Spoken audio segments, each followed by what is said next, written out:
Hey, welcome to the Hired AV podcast. My name is Joe Way, and I am your host. And boy, do we have a good one for you today. I'm really excited about this one, everybody. So, I've been teasing some things, and you might have been noticing over about the past month and a half.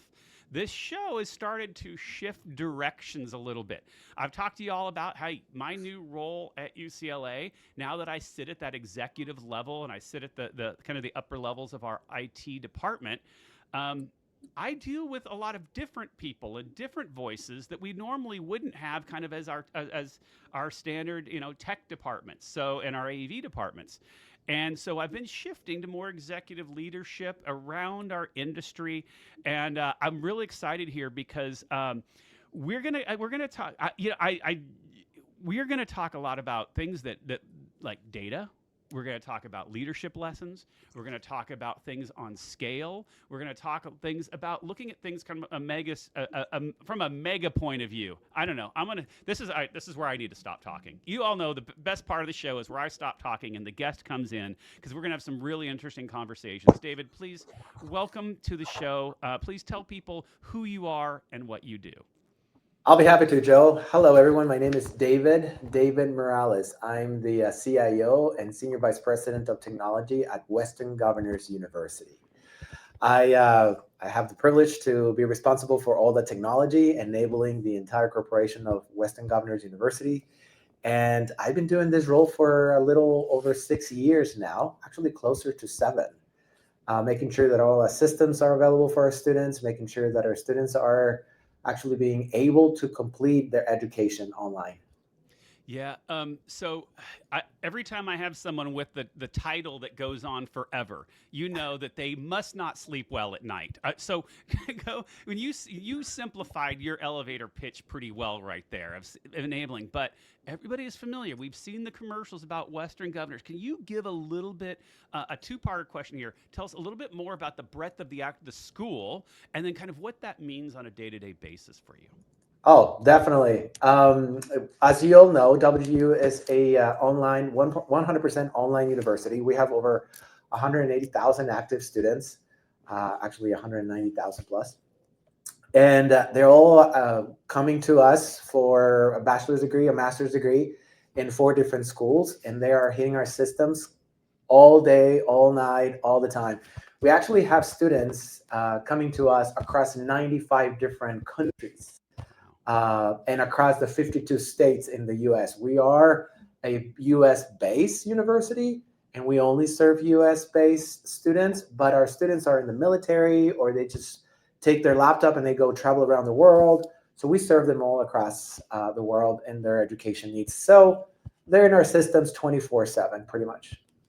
Yeah, and so as an online university, what is the role of kind of CIO, Senior Vice President? What, because you're running network cable between classroom buildings. So what does that look like for your day? Yes, that is correct. Well, I have the opportunity to drive a very talented group of engineers that are focused on different sections. One of them is everything that is infrastructure, all the servers, all the storage, everything that we do, all the communication tools that we consume or that we use day to day.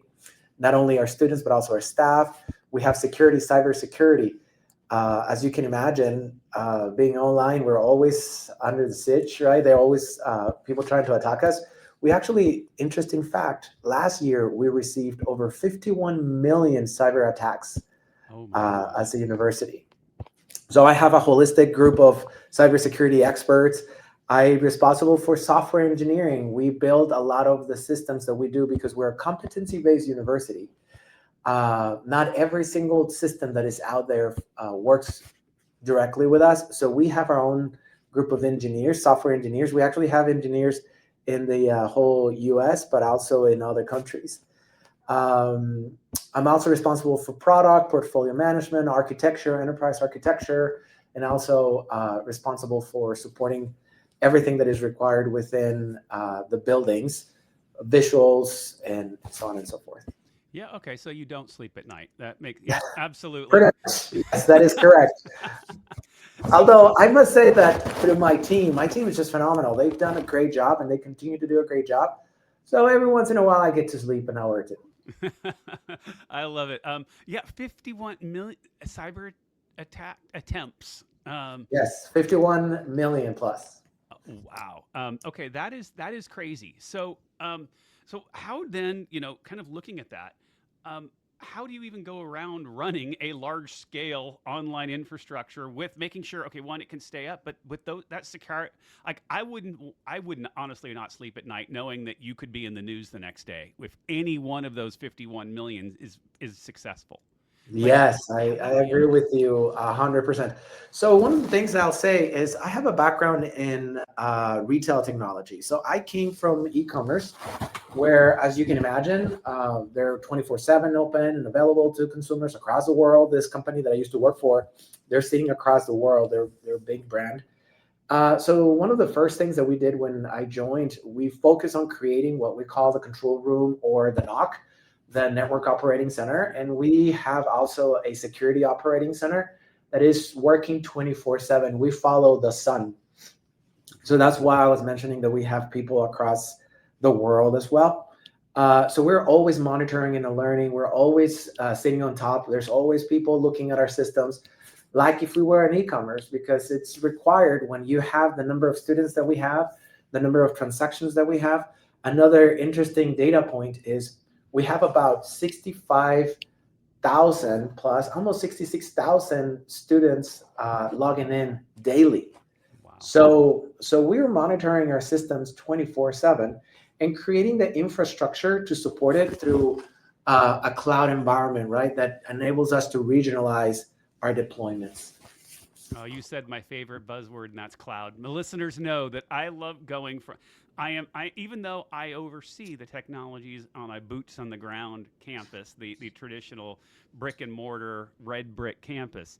I love moving to cloud. So I told you I don't script these things. That's where we're going.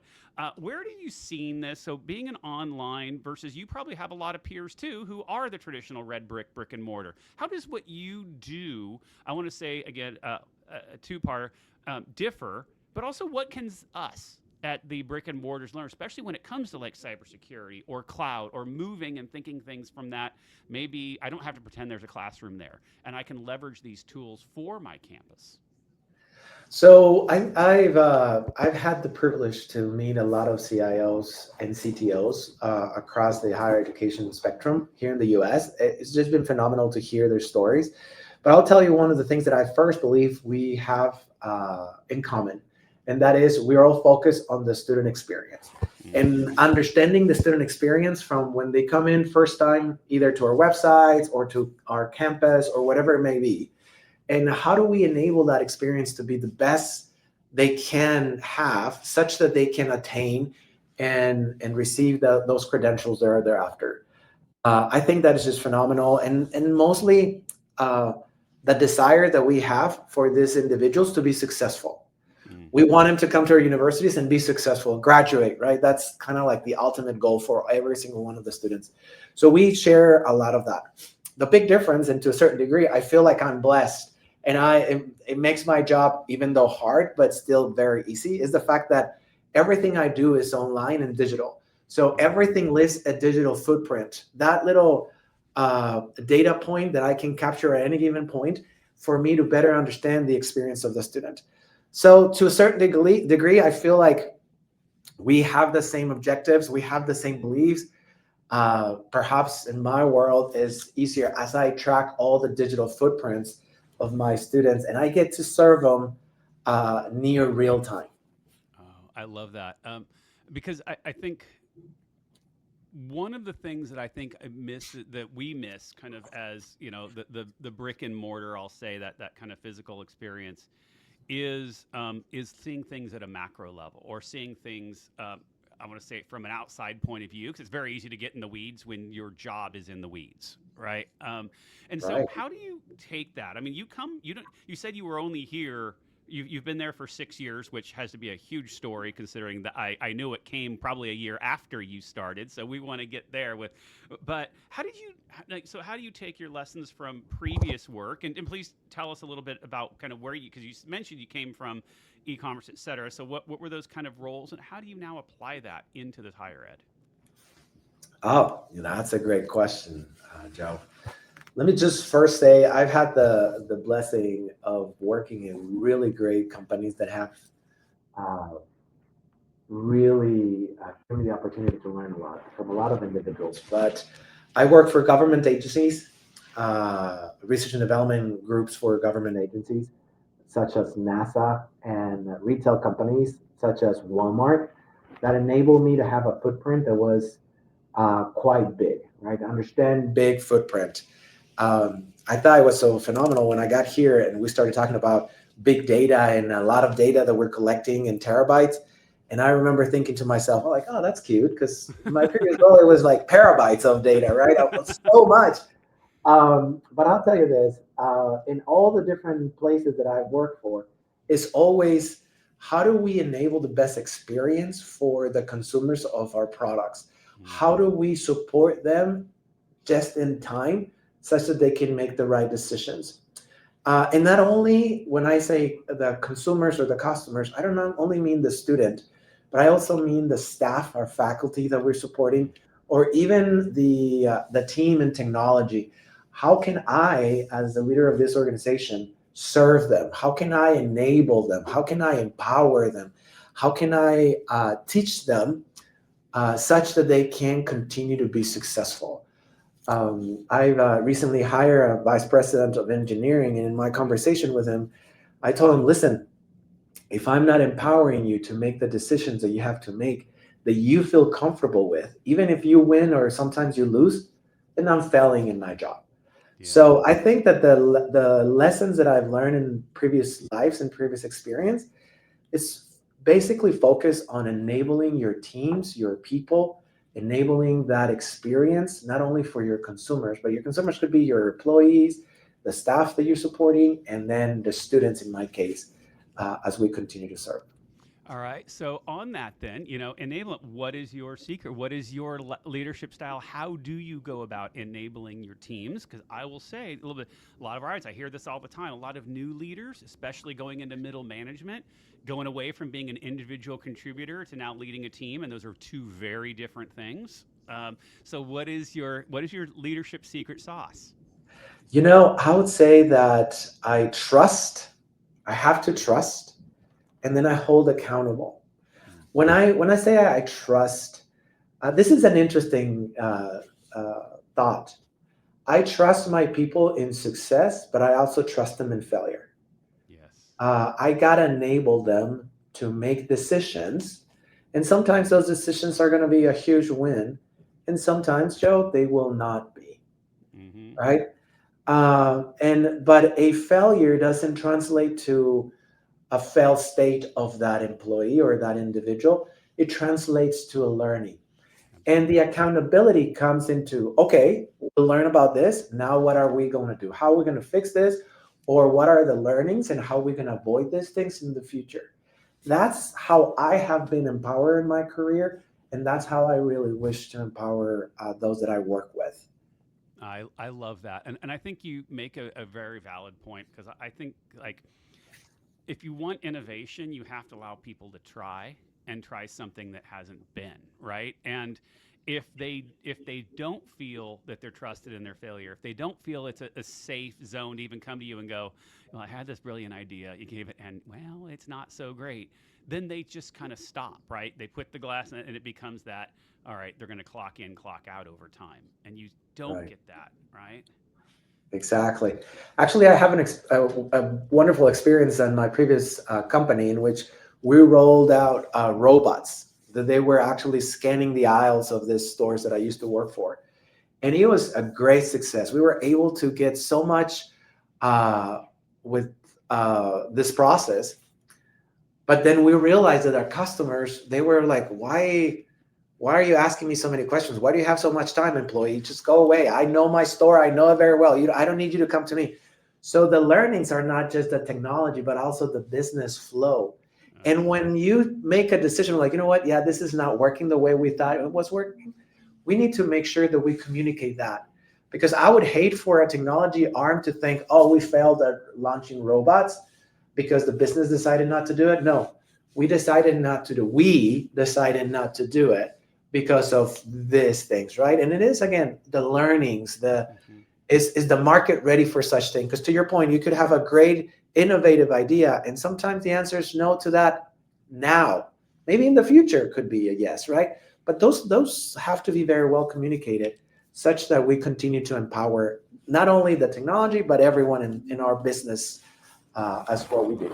Absolutely, absolutely. I love that. And so, how do you now go about knowing? How do you? I don't know what the right word is. What's the data? What's the metrics? Whatever it is. How do you go about finding out if those are successful? Right? Because even I want to tie this back to something you already talked about, like maybe that customer experience. Well, maybe from a grocery store to an e-commerce experience to someone logging into the LMS. It's a customer on the other end. How do you go about then knowing if that was even effective? That's a great question. And I will tell you that here at WGU, we are very, very good at this because of great leadership that we have. Our CFO, our president, they're always focused on, okay, guys, we're going to do this. This sounds so innovative, but let's just focus on what is the needle we're trying to move. And we go and we understand what are those needles we're going to be moving. And that's how, even before we start the whole process, we already have defined what is it that we're trying to impact. How are we impacting the student in their ability to attain, in their ability to reduce the cost for them of the process, while bringing equity to all the students that we can. So we need to identify those metrics before you actually start playing with them. So everyone is very clear about what is our success, what success looks like, how to win. Yeah. I love that. I love that. All right. So on that, when you say when you're defining it, do you have some type of framework? What kind of advice do you have for people? Go, because I think a lot of people think it success, and I'm going to oversimplify. Success means people didn't complain afterwards, and I came in under budget, right? Like, but that's not it, right? It's students. So how do you go about defining the success? Do you have a framework? Do you have a way you bring your team together to know that ahead of time? To plan, understand, track those metrics as you're doing this. Yes. So what we have done at the university is we have what we call our key results. We are focused on three very specific areas. The very first one is attainment. So the first question that we ask is, what we're doing, is it helping our students attain, graduate, be certified? What are the credentials that they are attaining because of what we're doing? So that's one question. The second question is, we call it return. Is it reducing the cost such that it increases the return of their investment to our students? How are we increasing that return of our investments? And not only ours, but the students themselves. We believe that the tuition our students pay is it's sacred, and as such, we are good fiduciaries of that money. So we want to make sure that we do things to increase the return of investment of our students. And last but not least, we focus on the third piece, which is equity. And when we say equity, we don't necessarily mean equity of outcome, but equity of opportunity. Are we bringing this to everyone? Are these changes available to everyone? Is this going to really move the needle for everyone? So those are kind of the three main questions that we ask every time that we embark into anything new that is going to enable us. And then from there, we start going into, okay, what are the real key indicators? Yeah, I love that, and especially the equity part, because I think that so much of, especially what because you're looking at this globally, right? You're looking at this as a sense of, there probably are specific tools for certain disciplines, et cetera. But when you're doing something at the scale you do, you have to be able to go, okay, is it build the foundation that fits across, and then if there are the outliers, use that to build it, right? To enable those different things. I absolutely love that. So, how then? I guess I want to go to something that you'd mentioned before. 6 years. So, if you started in 2019, then there 2018, 2018, November of 2018. and then a year later we've got COVID. But you're an online university. How did that change? Did you see enrollment? Did that create other issues or opportunities? Kind of what was that like? I mean, I know that's kind of going back a few years, but that's a welcome to a new job. Oh, by the way, type of thing. Oh, and by the way, we have this huge pandemic that we got to Hmm. support our students through. I would say that because of the nature of our digital footprint, our students weren't necessarily impacted tremendously. The big difference I can tell you is that we saw a huge jump on the number of sessions per day that our students were having. We saw more students coming in and trying to attain faster, accelerate the attainment of their degrees, as some of them felt like they had a little more time. So the availability to our systems needed to increase. Here's a funny fact. When I joined LGU the first month, I remember going through all the metrics and the data to understand our availability. And we were at 84.6% available at a year time. Hmm. As you can imagine, that was not something good for our students. And so we had to increase that drastically from 84.6 to 99.75%, in which we find ourselves at now. So we had to focus on that just because of the accelerated pace of some of our students, but also the increased number of sessions that we had coming into our systems. Wow, no, that's great. I mean, to really hit that kind of 5 nines is crazy, right? And especially when you're doing again, you're kind of doing it on this global scale. So, so kind of how do like what kind of data? Like, I just educate me. How do you even go about doing something like that? So I think that it is fundamental to start creating the right telemetry within your systems, start having the right operating center that Hmm. enables you to monitor the performance of your systems. It is fundamental for you to start creating the right operational meetings to enable you to understand what are our students seeing, how are they experiencing. We started to track mean time to acknowledging any issues. We started to track mean time to recovery, mean Hmm. time to resolution. We started to track as much as possible from our students are going more into our desktop or to the mobile. So having that operational diligence and cadence really paid off. Hmm. I can tell you that yes, you can drop a lot of money and increase your infrastructure footprint and security, and therefore you're increasing your availability. But that's not something that we did because it was not sustainable. So we decided to go maybe the longer route, which was let's get the right practices, the right governance to increase our numbers. Yeah, I love it. So you hit on something. So I'm going to make you give some advice to our listeners here because here's the thing. So I'm a big preacher of if you're coming to do a budget ask, and you go to your boss, especially the C-suite level, I will say, show me the data, show me, and as you mentioned, the return on investment, show me the impact it's going to make to the student experience, et cetera. So pretend now you are the CIO of all the listeners who are coming to you with that budget ask. What's the best way for them to present data to you to show, or just how they come to you rather than going, I need $2 million for this building and this is, which might be right, right? But how do you make that? What are you looking for from your staff when they come to you for that? One of the things that I learned as I came to WU, which I actually like a lot, is we write documents like Amazon. We don't use PowerPoints for budget needs or anything like that. We write a 6 pager. So in that 6 page, you write about what is the use case you're trying to solve for, how is the experience of that consumer or that student is going to look like, or faculty or staff, and then tell us then the financials. That enables that presenter to think through the entire process such that they put themselves in the shoes of that consumer. And when they come to me with that 6 pager, I get the chance to read it, understand it, and then it is not about you trying to convince me. Now I'm going to start asking you questions that I feel there's gaps in your document. And that's going to either help you communicate better through documents in the future, or tell your story better. I love that. That is fantastic. And so give us a story. Like, how have you seen that impact your staff? Because that's unique, right? I think, we're a little bit different here. We are like death by PowerPoint. Like, give me 3 slides and I want to see, this and this and this.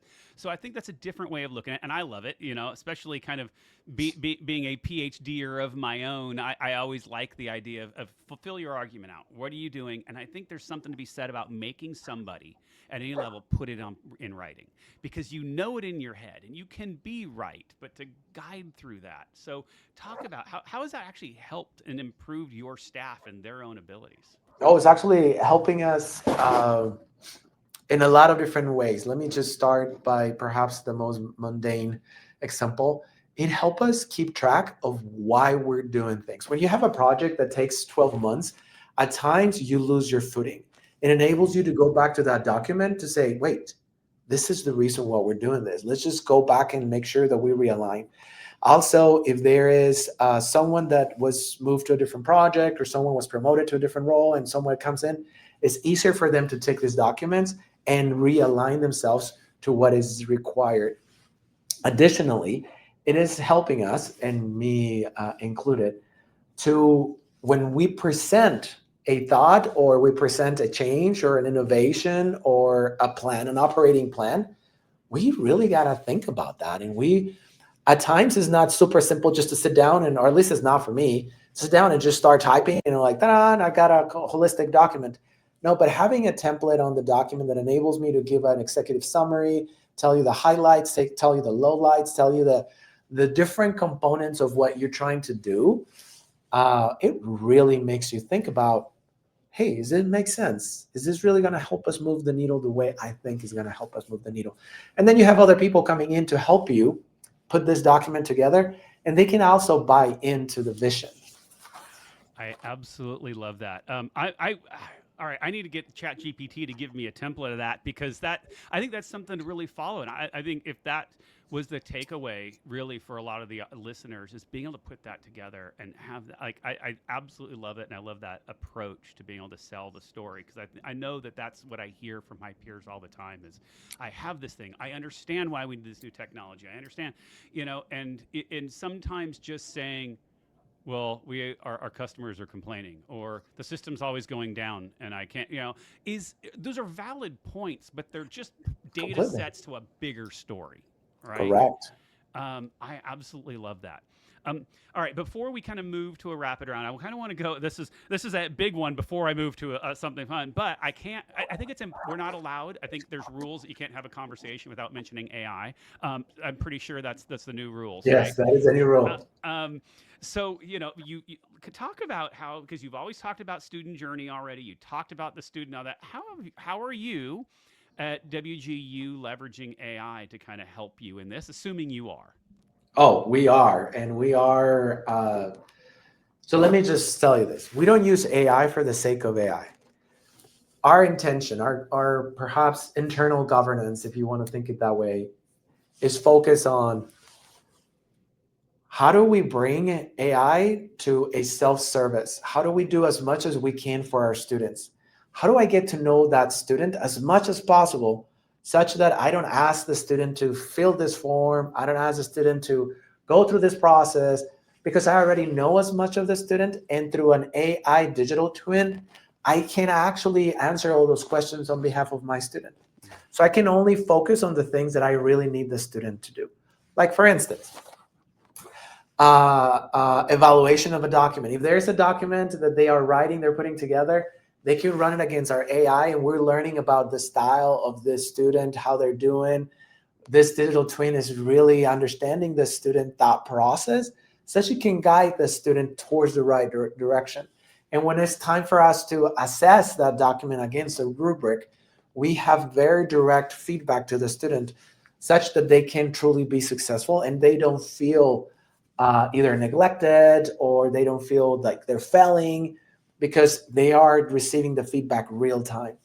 We see a great potential of AI consumption based on affinity to the student. And I love this concept a lot, because imagine me as a student, which, by the way, I'm a student at WGU right now, and I'm learning so much not only on the degree that I've decided to take, but on the journey itself as a student of what my students are going through. And I call them my students, even though I'm not in the academic world, but they're in our system. So I'm one of them, right?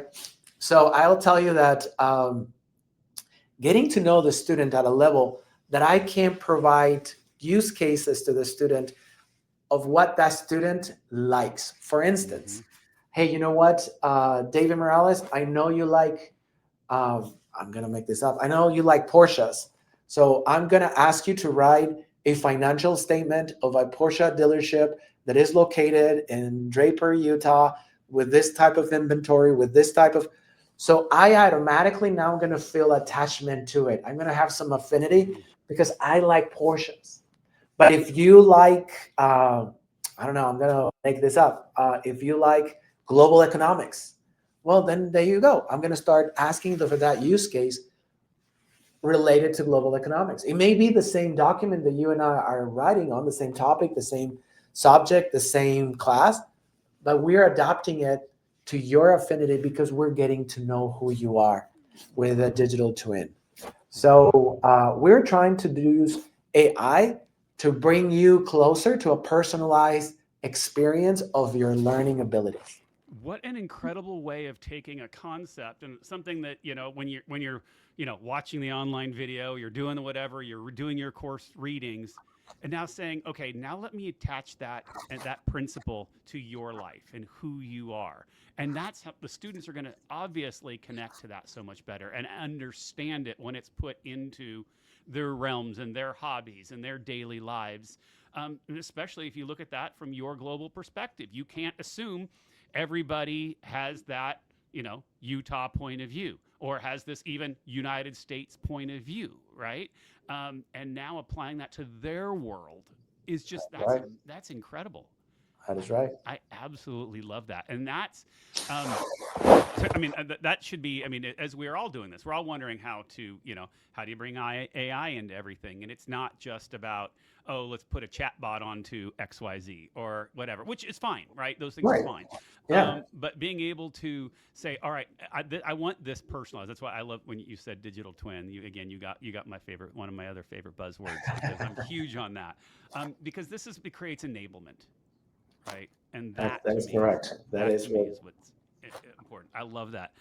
All right, David. I warned you about the rapid round here. This is how we all end. Okay, you're a guest. Everyone, it's just a few minutes of fun questions that have no right or wrong answer, unless I have an opinion of my own, in which case there could be a wrong answer. Now, All right. everybody gets the same first question, and that is so. Higher ed we're all about tradition, right? Higher ed's all about tradition. What is your favorite college tradition? My favorite college tradition And it could be WGU or otherwise. could be WGU or otherwise. At WGU, we don't have a football team, but I certainly appreciate the football season for all the different colleges. It's something that I appreciate. Yeah, I mean that's one of the top answers right there. Getting the game day is definitely one of the top. So it's the thing that pulls us together, right? We don't just have to have NFL on Sunday. We got a whole set. We start all week. All But right. I tell you, can I add to my answer? Absolutely. One thing, a tradition that I love about higher education, commencements. Yes. It's just phenomenal to see. I just came from Chicago where we had our commencement there with over 1,700 students that graduated from the different schools. And I tell you this, wow, just to see their smiles in their faces, dressed in regalia, being able to shake hands of them and get to know those students. Oh, I love that tradition. That's one of my favorite too. Yep. See, I think that's the number two. See, you named like number one and two, Oh, there you the go. most popular.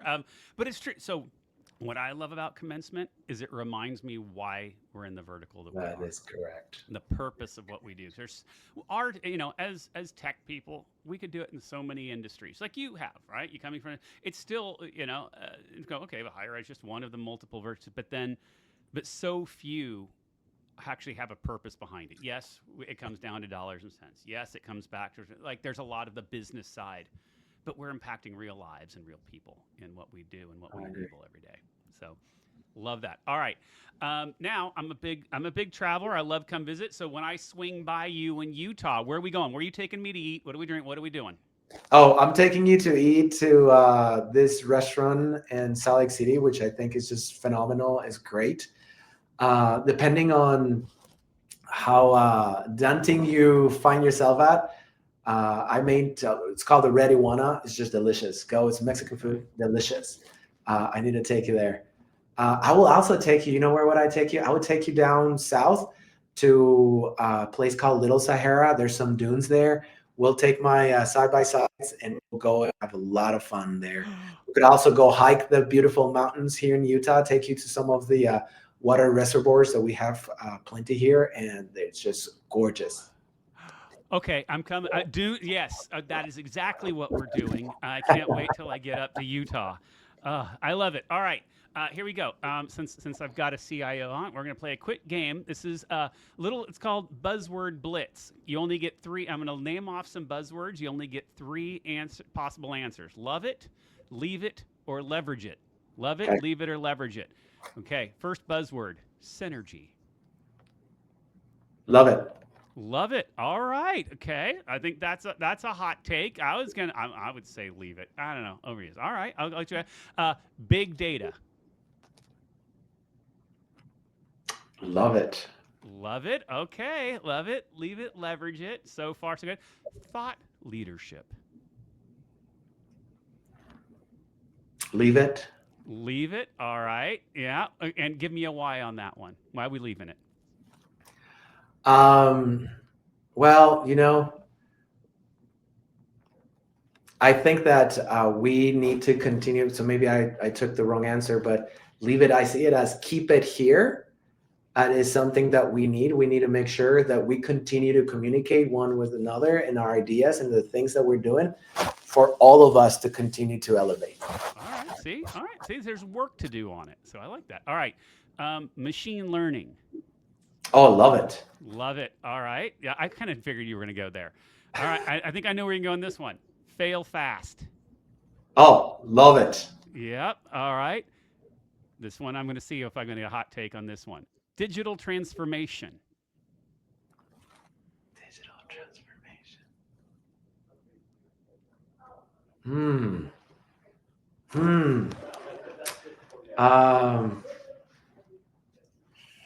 I'm gonna say love it. Oh, wow. Okay. All right. Not overused. We're not beyond. It's not a beyond it. That was so 3 years ago. You're saying loving it, keeping it going.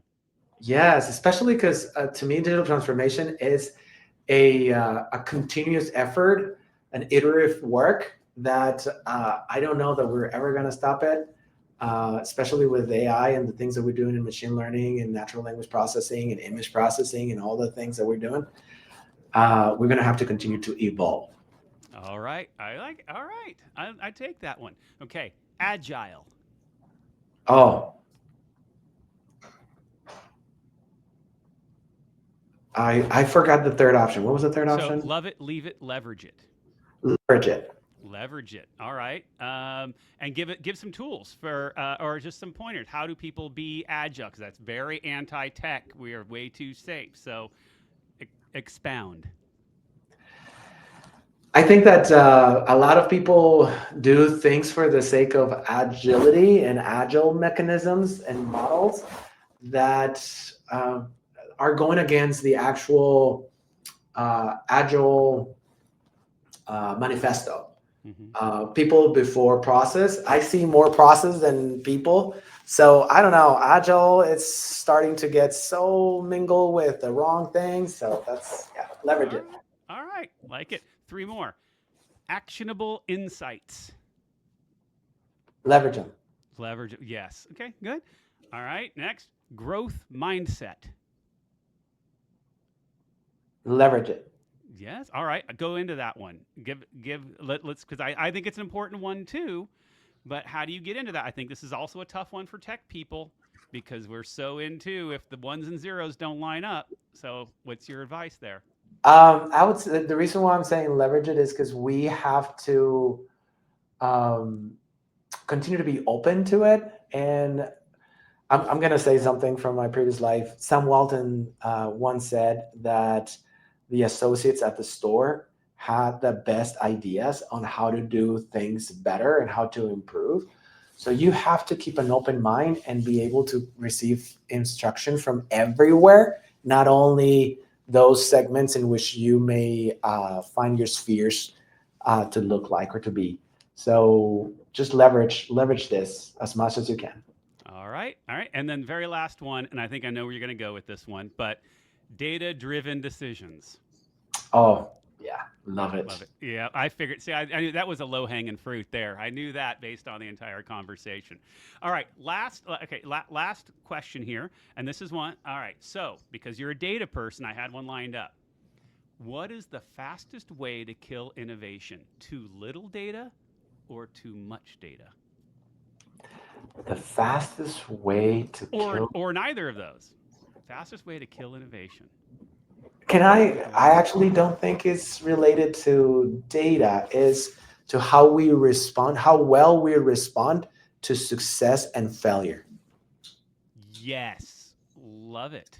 Yeah, and that goes right back to your comments from before. Love it. Full circle moments are always appreciated on this show. All right, all right. Then the very last one is this. So here's this one's going to come out of nowhere for you. Okay. This is you just get 1 minute. Okay, so let's pretend you had your own. If you had your own podcast, your own show, it doesn't have to be on tech and anything along those lines. You have 1 minute monologue of your own show, any topic on earth. What is your 1 minute monologue? It doesn't have to be exactly a minute, and your time starts now.